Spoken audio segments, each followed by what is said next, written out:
Hi everyone! Welcome back to my channel! So few days ago, pumunta kami sa Gala Food Park. Isa ito sa mga bagong food park dito sa Pasay City.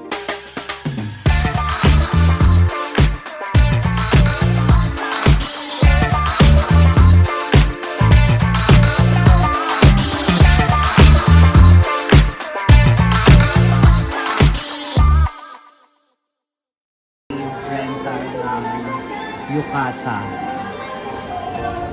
I think mag-iiwan ka lang ng ID. And then, yun, pwede ka nang mag-Yukata din. Kakain ka and roam around ng naka-costume. Gala Food Park is a Japanese-inspired food park na located malapit sa Mall of Asia. Actually, it is located at Hongji Gardens, Pasay City. Ang magiging landmark mo is yung W Mall. Sa tapat nun is may building and then behind that building is the Hongji Gardens. So, pupunta ka lang dun sa second floor kung saan makikita mo yung Gala Food Park. So, dito sa Gala Food Park, maraming mga stalls and kiosk as well as restaurants na nagtitinda ng iba't ibang klaseng food. For example, this one, nagtitinda sila ng mga skewers and other grilled meat. This one naman, ang specialty nila is takoyaki. So yeah, makikita nyo, ginagawa yung takoyaki in front of you.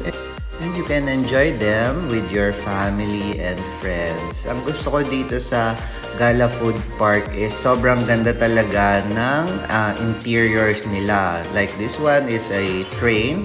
And then, as you could see, ang dami nilang mga figures here. Ayan. So, kung mahilig ka sa Japanese anime, ma-enjoy mo talaga dito. And then, dito naman sa part na to is yung pinaka-favorite ko kasi ang ganda ng lighting. Also, this one is a restaurant, pero hindi pa siya open, na very Japanese-inspired. Ang maganda rin sa kanila is they are pet-friendly. So, as you can see, pwede nyo dalhin yung mga fur babies nyo dito. Ito is yung area kung saan pwede kayong kumain. So, pwede kayong bumili ng food sa mga restaurants and then dalhin nyo dito para kumain. Madaming iba't ibang klaseng food ang makikita nyo dito sa Gala Food Park. For example, this is a Thai restaurant na nagsaserve ng, of course, Thai food. So, meron sila mga pad Thai and other Thai classic na mga food. Here naman is a restaurant din. So, yan, pwede kayong mag-upo-upo dyan, take photos. Here naman is another Japanese restaurant. Ayan, so dito naman mga yaki udon, gyudon, tamagoyaki, gyoza. Ayan.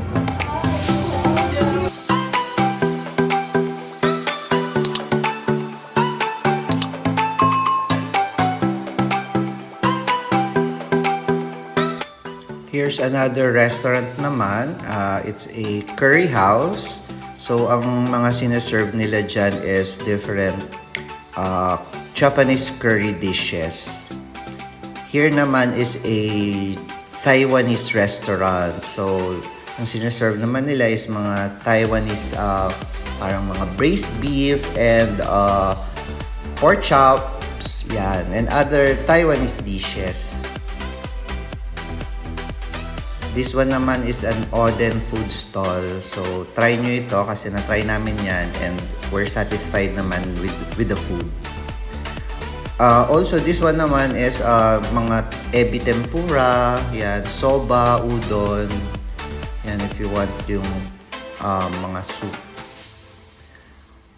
And as you walk around, i-enjoy nyo talaga yung mga different IG-worthy na mga kainan and as well as mga upuan. Ito naman sa part na to is where the kids could play. Ayan, may parang maliit na playground.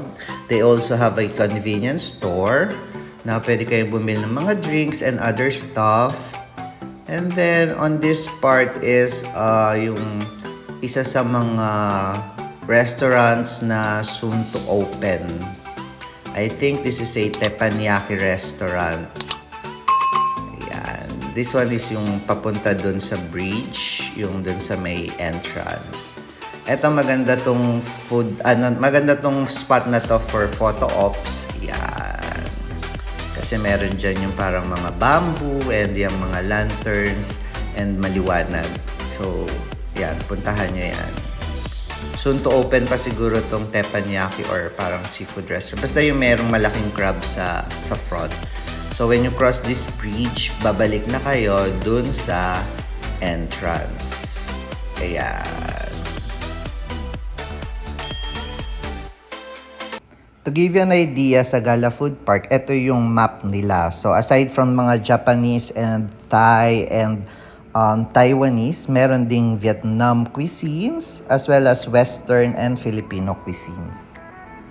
Soft opening pa lang sila when we went there. So yung ibang mga stores and restaurants is hindi pa naka-open.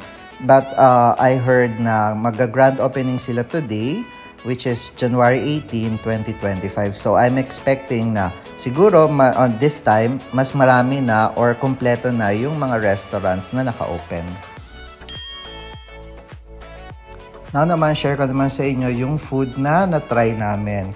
So, this is karaage chicken curry from the Curry House. It's around 250 pesos. It is quite good, but wag lang kayong mag-expect too much kasi very affordable naman yung price niya.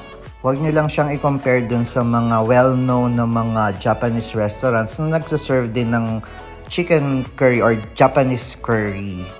For me, it was okay. Kasi sobrang affordable naman niya.